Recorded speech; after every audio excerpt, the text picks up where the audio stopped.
When Christians talk about God, they are talking about God as he has been revealed in Jesus. Jesus shows us what God is like. His death and resurrection show that God has united himself completely with us. Sin and death have been defeated, and we can now have intimacy with God, like a child to a parent. He also assures us of God's presence with us, beyond the physical presence of his life and ministry. In Jesus, the future has broken into the present. At first, after the resurrection, he appears to his friends in a form which is physical.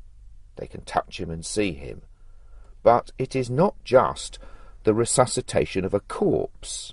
He is alive with a new sort of life, the life that is to come. These appearances come to an end. But at the end of Matthew's Gospel, Jesus makes this promise: I am with you always. It is through the Holy Spirit that this promise is fulfilled and we experience the presence of Jesus. That's why the beginning of the book in the Bible called the Acts of the Apostles begins with the story we have just looked at, the coming of the Holy Spirit. The book of Acts tells the story of the early church and the first Christians. They do extraordinary things, taking the message of Jesus across the whole of the known world in a remarkably short period of time. What starts out as a Jewish sect centered on Jerusalem becomes a worldwide faith, reaching even to Rome.